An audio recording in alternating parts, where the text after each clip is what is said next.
Hello guys, welcome back to my YouTube channel. आज मैं pre stock correction के episode 27 के साथ हाजिर हूँ।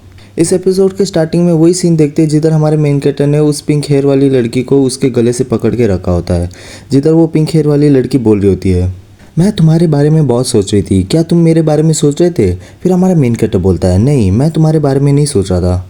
फिर वो पिंक हेयर वाली लड़की बोल रही होती है, ये चलता है, जितने समय बाद मैंने तुम्हें याद किया उतना ही काफ़ी है। फिर हमारा मेन कैरेक्टर सांस छोड़ता है। उसके बाद वो बोलता है, मैं तुमसे कुछ पूछना चाहता हूँ। फिर वो पिंक हेयर वाली लड़की बोलती है, अगर मैं तुम्हारे क्वेश्चन के आंसर को दे दूंगी तो तुम मेरे लिए क्या करोगे? फिर अगली सीन में हम हमारे मेन कैरेक्टर को एक मॉन्स्टर को काटते हुए देखते हैं। फिर हम देखते हैं हमारा मेन कैरेक्टर उसे काटते हुए आगे जा रहा होता है। फिर हम देखते हैं हमारे मेन कैरेक्टर की साइड से एक और मॉन्स्टर आ रहा होता है। फिर हम देखते हैं एक स्पेयर वो मॉन्स्टर के ऊपर लग जाता है एंड वो मॉन्स्टर ज़मीन में गिर जाता है। फिर हम देखते हैं वहाँ सहिता आ गया होता है एंड हमारा मेन कैरेक्टर उसे थैंक यू बोलता है। फिर सहिता भी ऑफकोर्स बोलता है। फिर कार्मन अपनी साइड में कुछ देखता है। फिर वो बोलता है, उसे देखो वो भाग रहा है। फिर हम देखते हैं जिसे स्पेयर लगा होता है वो मॉन्स्टर वहाँ से भाग रहा होता है। फिर हमारा मेन कैरेक्टर बोलता है, मैं इसको संभाल लूँगा। फिर हमारा मेन कैरेक्टर उसका पीछा करने लग जाता है। फिर हम देखते हैं ऐसे ही वो मॉन्स्टर दौड़ रहा होता है एंड हमारा मेन कैरेक्टर अपना स्वॉर्ड लेता है। उसके बाद उसके पीठ के पीछे उस स्वॉर्ड को फेंक देता है। फिर हम देखते हैं उसके कारण वो मॉन्स्टर नीचे गिर जाता है। फिर हमारा मेन कैरेक्टर अपने स्वॉर्ड को पकड़ के उसे ले लेता है। फिर हम देखते हैं हमारा मेन कैरेक्टर किसी जगह पे आके रुक गया होता है। फिर हम देखते हैं एक पेड़ के ऊपर वो पिंक हेयर वाली लड़की को लटका के रखा होता है। फिर हमारा मेन कैरेक्टर बोलता है, मुझे लगता है कि तुम मेरे लिए बहुत देर से वेट कर रहे थे। फिर वो पिंक हेयर वाली लड़की बोलती है, तुम बहुत लेट हो, क्या अब तुम मेरे विशेष को पूरा करने वाले हो? फिर हमारा मेन कैरेक्टर बोलता है, तुम किस चीज़ के बारे में बात कर रहे हो? फिर वो पिंक हेयर वाली लड़की बोलती है, क्या हुआ, नहीं करोगे क्या? फिर हमारा मेन कैरेक्टर बोलता है, नहीं करूँगा, पहले तुम मेरे क्वेश्चन के आंसर को तो दो। फिर वो लड़की बोलती है, ठीक है मैं देती हूँ। फिर हमारा मेन कैरेक्टर उससे पूछता है, कितने इवल स्पिरिट के वर्शिपर हमारे ऊपर एम्बुश करने वाले हैं? फिर वो लड़की बोलती है, वो वापस कितने थे, 1 2, मुझे छोड़ के 3 लोग हैं, पर वो लोग ऐसे एक्ट करते हैं जैसे मैं उनके पास हुई ही ना। अगर मैं तुम्हें सच बताऊँ तो मेरे को लगता है कि वो लोग बहुत मतलबी है। फिर हमारा मेन कैरेक्टर अपने मन में बोलता है, वो बस अपने एनिमी को पूरे इन्फॉर्मेशन दे रही है जितना उसे पता है। मुझे लगता है कि अगर मेरे टीम में भी वो होती तो मैं उसे इग्नोर करता। फिर हमारा मेन कैरेक्टर उस लड़की से बोलता है, ओह कितने मतलबी लोग हैं। फिर वो लड़की बोलती है, हाँ। फिर हमारा मेन कैरेक्टर उससे पूछता है, क्या तुम्हें उस रीज़न के बारे में पता है जिसकी वजह से तुम ये मर्चेंट ग्रुप के ऊपर अटैक कर रहे हो? फिर वो लड़की सीधा बोल देती है, नेकलेस, हमें वो मर्चेंट ग्रुप के लीडर से वो नेकलेस एक लेना है। फिर हमारा मेन कैरेक्टर पूछता है, तुम्हें कैसे पता कि वो मर्चेंट ग्रुप के लीडर के पास वो चीज़ है? फिर वो लड़की बोलती है, मुझे पता नहीं है पर मुझे पता है, जिस बंदे ने मर्चेंट ग्रुप के लीडर से रिक्वेस्ट किया था ये नेकलेस को लेने के लिए, वो बंदा लिबरेशियो से है। फिर हमारा मेन कैरेक्टर उससे बोलता है, लिबरेशियो, तुम्हारा मतलब वो सीक्रेट सोसाइटी जो इवल स्पिरिट वर्शिपर का है? फिर वो लड़की हाँ बोलती है। उसके बाद हमारा मेन कैरेक्टर बोलता है, पर तुम सारे लोग लिबरेशियो के पार्ट नहीं हो? फिर वो लड़की हाँ बोलती है, एक इंटरनल कॉन्फ्लिक्ट है, वो इतना भी बुरा नहीं है, वो बस छोटा मोटा आर्ग्यूमेंट जैसा है। फिर हमारा मेन कैरेक्टर पूछता है, ये किस कारण की वजह से हो रहा है? फिर वो लड़की बोलती है, मैंने इसके बारे में सुना तो है पर मुझे याद नहीं। फिर हमारा मेन कैरेक्टर उससे बोलता है, क्या तुम्हें याद नहीं?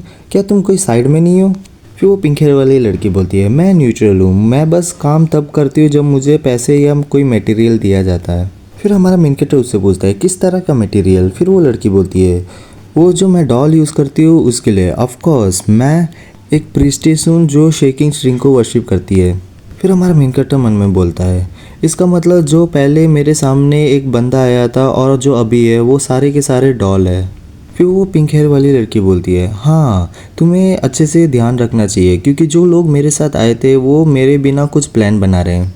फिर हमारा मेन कैरेक्टर शांत होता है। उसके बाद हमारा मेन कैरेक्टर उससे पूछता है, तुम मेरे साथ इतने अच्छे से बर्ताव क्यों कर रही हो? फिर वो पिंक हेयर वाली लड़की बोलती है, क्या तुम सही में इसे पूछना चाहते हो मेरे काइंडनेस का रीज़न? तुमने जो मेरे से पहले क्वेश्चन पूछे थे उनसे मैं ये कंपेयर करूँ तो ये बहुत अलग है। फिर हम देखते हैं उधर 2 मिनट के लिए वो दोनों शांत हो जाते हैं। फिर हमारा मेन कैरेक्टर पीछे मुड़ते हुए बोलता है, अचानक से मैं अभी इतना क्यूरियस नहीं हूँ।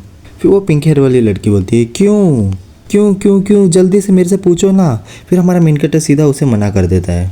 फिर हमारा मेन कैरेक्टर उससे बोलता है, चलो तो बताओ अब तुम्हें क्या चाहिए मेरे से? फिर वो पिंक हेयर वाली वो लड़की बोलती है, मैं तुमसे क्या चाहती हूँ ये जब हम अगली बार मिलेंगे तब मैं तुम्हें बताऊंगी। फिर हमारा मेन कैरेक्टर बोलता है, अच्छा ऐसा है क्या, तो चलो गुड बाय। फिर हमारा मेन कैरेक्टर उसका गला काट देता है। फिर वो पिंक हेयर वाली लड़की बोलती है, चलो तो वापस मिलेंगे। फिर हम टेंट का सीन देखते हैं जिधर हमारा मेन कैरेक्टर जा रहा होता है एंड उसे कोई पीछे से बुलाता है, प्रिस्ट मार्नॉक। फिर हम देखते हैं वो डेकिया होती है। फिर हमारा मेन कैरेक्टर बोलता है, हाँ प्रिंसेस क्या हुआ, आपको रेस्ट कर लेना चाहिए, हमें पता नहीं है कि इविल स्पिरिट के वर्शिपर कब एम्बुश कर सकते हैं वापिस। फिर डेकिया बोलती है, हाँ मैं कर लूँगी, बाय द वे मैं थोड़ी देर से तुम्हें देखा नहीं तो तुम कहाँ थे। फिर हमारा मेन कैरेक्टर बोलता है, मैं कार्पेल को चेस कर रहा था, मुझे उसके बाद एक इविल स्पिरिट का वर्शिपर का प्रेजेंस फील हुआ तो मैं आजू बाजू देख रहा था कि कोई है या नहीं। फिर डेकिया बोलती है, तो उसके बाद तुमने लड़ाई की। फिर हमारा मेन कैरेक्टर बोलता है, नहीं जब तक मैं उधर पहुंचा था वो सारे लोग वहां से जा चुके थे। फिर डेकिया थोड़ा आगे आते हुए बोलती है, कितनी शर्म की बात है। फिर जो उसके हाथ पे हैंडकरचीफ होता है वो हमारे मेन कैरेक्टर के फेस के पास ले जा रही होती है। फिर हमारा मेन कैरेक्टर उसका हाथ रोक लेता है। फिर वो बोलता है, प्रिंसेस आपका हैंडकरचीफ गंदा हो जाएगा। फिर मदर ऑफ कर्शन गुस्से से मर्डर बोलती है। फिर डेकिया बोलती है, ये मैं तुम्हारे लिए लेकर आई थी, तो अब दूर भागना बंद करो। उसके बाद वो हमारे मेन कैरेक्टर का हाथ पकड़ के अपने पास लाती है। फिर वो हमारे मेन कैरेक्टर के फेस को साफ कर रही होती है। फिर मदर ऑफ कर्शन गुस्से से मर्डर मर्डर मर्डर बोल रही होती है। फिर डेकिया बोलती है, सब कुछ हो गया, चलो अब तुम बाकी सब खुद ब खुद अकेले साफ कर सकते हो, चलो ये ले लो। उसके बाद वो हैंडकरचीफ हमारे मेन कैरेक्टर के हाथ पे दे देती है। फिर हमारा मेन कैरेक्टर भी ओके बोलता है।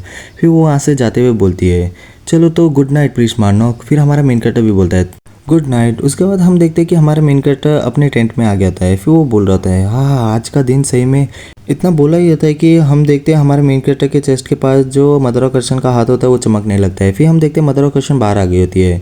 फिर हम देखते हैं उसके आंखों में आंसू होता है एंड मदर ऑफ कर्शन मर्डर मर्डर बोल रही होती है। फिर हमारा मेन कैरेक्टर बोलता है, सारे लोग अपने फेस को वॉश करते हैं, आपको मेरे लिए ये करने की ज़रूरत नहीं है। फिर मदर ऑफ कर्शन मर्डर बोलती है। फिर हम देखते हैं मदर ऑफ कर्शन हैंडकरचीफ से उसका फेस साफ कर रही होती है। मदर आप मेरी बात सुन भी रहे हो, मेरा फेस दर्द कर रहा है। फिर मदर ऑफ कर्शन गुस्से से मर्डर बोलती हैं। उसके बाद हम अगले दिन का सीन देखते हैं जिधर वो लोग जा रहे होते हैं। फिर हमारा मेन कैरेक्टर अपने आगे कुछ देखता है। फिर हम देखते हैं वो पहाड़ी की तरफ देखते हुए मन में बोला होता है, ये साउंड क्या हो सकता है। फिर हमारा मेन कैरेक्टर वो पिंक हेयर वाली लड़की की बातें सोचता है जिधर उसने बोला होता है कि तुम्हें ध्यान रखना चाहिए। फिर हमारा मेन कैरेक्टर अपने मन में बोलता है, क्या ये एक एम्बुश है, नहीं ये साउंड तो। फिर हम देखते हैं कि वो पहाड़ी के ऊपर एक धमाका होता है। फिर हमारा मेन कैरेक्टर चिल्लाते हुए बोलता है, पहाड़ के ऊपर से बर्फ का ढेर गिर रहा है, सब लोग अपने चीज़ों को यहाँ छोड़ो और यहाँ से भागो। फिर हम देखते हैं वो जो बर्फ़ का ढेर होता है वो उनके पास पहुँच गया होता है। एंड इसी के साथ हमारा ये वीडियो खत्म होता है। अगर आपको वीडियो अच्छी लगे तो like share subscribe and comment कर दीजिए। Thank you.